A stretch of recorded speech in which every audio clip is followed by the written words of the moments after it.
നമസ്കാരം. 2 പതിറ്റാണ്ടിലധികം മുഖ്യമന്ത്രി കസേരയിലിരുന്ന ബീഹാർ രാഷ്ട്രീയത്തിന്റെ അധികായൻ നിതീഷ് കുമാർ ഇന്ന് രാജിവെക്കും. രാജ്യസഭയിലേക്ക് തെരഞ്ഞെടുക്കപ്പെട്ടതിനെ തുടർന്ന് തിങ്കളാഴ്ച മുഖ്യമന്ത്രി സ്ഥാനവും നിയമസഭാ കൗൺസിൽ അംഗത്വവുമാണ് അദ്ദേഹം രാജിവെക്കുക. മാർച്ച് 16-നാണ് നിതീഷ് കുമാർ രാജ്യസഭയിലേക്ക് തെരഞ്ഞെടുക്കപ്പെട്ടത്. 10ാം തവണ മുഖ്യമന്ത്രി കസേരയിലെത്തി 4 മാസത്തിന് ശേഷമാണ് നിതീഷ് കുമാറിന്റെ രാജി. നിതീഷ് കുമാറിന്റെ നിയമസഭാ കൗൺസിൽ അംഗത്വം രാജിവെക്കുമെന്ന് JDU നേതൃത്വം സ്ഥിരീകരിച്ചു.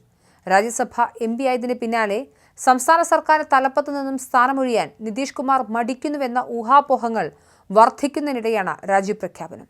സംസ്ഥാന രാഷ്ട്രീയത്തിൽ അധികാരങ്ങളില്ലാത്ത വെറുമൊരു രാഷ്ട്രീയ നേതാവാക്കി നിതീഷ് കുമാറിനെ മാറ്റുമെന്നും അദ്ദേഹത്തിന്റെ പാർട്ടിയുടെ പ്രാദേശിക സ്വാധീനം ഗണ്യമായി കുറയുമെന്നുമാണ് രാഷ്ട്രീയ നിരീക്ഷകരുടെ വാദം. അതേസമയം നിതീഷ് കുമാറിന് രാജ്യസഭയിലേക്ക് തെരഞ്ഞെടുക്കപ്പെടാൻ ആഗ്രഹമില്ലായിരുന്നുവെന്നും JDUവിന്റെ പ്രധാന സഖ്യകക്ഷിയായ BJPയുടെ നിർബന്ധത്തെ തുടർന്നാണ് നിതീഷ് വഴങ്ങിയതെന്നും RJD working president Tejashwi Yadav ആരോപിച്ചിരുന്നു. JDUവിനെ അവസാനിപ്പിക്കാൻ RSSും BJPയും ഇറങ്ങി പുറപ്പെട്ടിരിക്കുകയാണെന്നും പ്രതിപക്ഷ നേതാവ് പറഞ്ഞിരുന്നു. ഇതിനിടെ ബീഹാറിൽ നിതീഷ് കുമാർ യുഗം അവസാനിക്കുമ്പോൾ അടുത്ത മുഖ്യമന്ത്രി ആരാകുമെന്നതാണ് പുതിയ ചോദ്യം. ആരോഗ്യ പ്രശ്നങ്ങളാണ് മുഖ്യമന്ത്രി സ്ഥാനത്തു നിന്ന് നിതീഷിനെ പുറത്തേക്ക് എത്തിച്ചതെന്നാണ് മറ്റൊരു സൂചന. JDUവിനൊപ്പം ചേർന്ന് നിതീഷ് കുമാറിനെ മുഖ്യമന്ത്രി സ്ഥാനാർത്ഥിയായി ഉയർത്തിക്കാട്ടിയായിരുന്നു NDA തെരഞ്ഞെടുപ്പ് വിജയം നേടിയത്. ആദ്യമായാണ് ബീഹാറിൽ NDAക്ക് ഭരണം. BJPയും JDUവും ചേർന്നാണ് ബീഹാറിന്റെ അടുത്ത മുഖ്യമന്ത്രിയെ തീരുമാനിക്കുക. നിശാന്തിന് ഉപമുഖ്യമന്ത്രി സ്ഥാനം നൽകുമെന്ന് ഉറപ്പു വാങ്ങിയ ശേഷമാണ് നിതീഷ് കുമാറിന്റെ രാജിയെന്നും സൂചനയുണ്ട്. എങ്കിൽ BJPക്കായിരിക്കും മുഖ്യമന്ത്രി സ്ഥാനം നിശ്ചയിക്കാനുള്ള പരോക്ഷമായ അധികാരം. ഉപമുഖ്യമന്ത്രിയും BJP നേതാവുമായ സാമ്രാട് ചൗധരിയാകും നിതീഷിന്റെ പിൻഗാമിയെന്നാണ് നിലവിലെ സൂചന. നിതീഷിന്റെ മകൻ നിശാന്തിന് ഉപമുഖ്യമന്ത്രി സ്ഥാനവും JDUവിന് കൂടുതൽ മന്ത്രിസ്ഥാനങ്ങളും ലഭിച്ചേക്കും.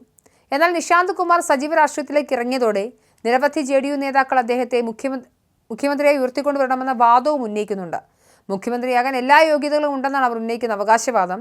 എന്നാൽ മുഖ്യമന്ത്രി സ്ഥാനത്തേക്ക് എത്തുക ആരായിരിക്കുമെന്ന് പാർട്ടി നേതാക്കളോ NDA സഖ്യമോ സൂചനകളൊന്നും ഇതുവരെ പുറത്തുവിട്ടിട്ടില്ല. ബീഹാർ രാഷ്ട്രീയത്തിൽ 2 പതിറ്റാണ്ടോളം നീണ്ടുനിന്ന നിതീഷ് കുമാർ യുഗത്തിന് തിരശ്ശീല വീഴുമ്പോൾ അത് JDUവിനും NDA സഖ്യത്തിനും ഒരുപോലെ നിർണായകമായ ഘട്ടമാണ്. നിതീഷ് ദേശീയ രാഷ്ട്രീയത്തിലേക്ക് ചുവടുമാറ്റുന്നതോടെ ബീഹാറിലെ ഭരണ നേതൃത്വത്തിൽ വലിയ അഴിച്ചുപണികൾക്കാണ് സാധ്യത തെളിയുന്നത്. നിതീഷിന്റെ മകൻ നിശാന്ത് കുമാറിന്റെ സജീവ രാഷ്ട്രീയ പ്രവേശനം പാർട്ടിക്കുള്ളിൽ പുതിയ ചർച്ചകൾക്ക് വഴി തുറന്നിട്ടുണ്ടെങ്കിലും BJPയിൽ നിന്നുള്ള ഒരു മുഖ്യമന്ത്രിയാകുമോ സംസ്ഥാനം ഇനി കാണുകയെന്നത് രാഷ്ട്രീയ നിരീക്ഷകർ ആകാംക്ഷയോടെ കാത്തിരിക്കുകയാണ്. അതേസമയം സഖ്യകക്ഷിയായി BJPയുടെ രാഷ്ട്രീയ തന്ത്രങ്ങളുടെ ഭാഗമാണ് നിതീഷിന്റെ ഈ മടക്കമെന്ന പ്രതിപക്ഷത്തിന്റെ ആരോപണങ്ങൾ വരും ദിവസങ്ങളിൽ ബീഹാർ രാഷ്ട്രീയത്തെ കൂടുതൽ പ്രക്ഷുബ്ധമാക്കും. നിതീഷ് കുമാറിന്റെ സാന്നിധ്യം JDUവിന്റെ പ്രാദേശിക സ്വാധീനത്തെ എങ്ങനെ ബാധിക്കുമെന്നും പുതിയ മുഖ്യമന്ത്രിക്ക് ഭരണവിരുദ്ധ വികാരങ്ങളെ മറികടന്ന് മുന്നണി സംവിധാനത്തെ എങ്ങനെ മുന്നോട്ട് കൊണ്ടുപോകാൻ കഴിയുമെന്നതും വരാനിരിക്കുന്ന തെരഞ്ഞെടുപ്പുകളിൽ നിർണായകമാകും. അധികാര കൈമാറ്റം സമാധാനപരമായി നടക്കുമോ അതോ പാർട്ടിക്കുള്ളിൽ ഭിന്നതകൾക്ക് കാരണമാകുമെന്നതാണ് ബീഹാർ ഇപ്പോൾ ഉറ്റുനോക്കുന്നത്.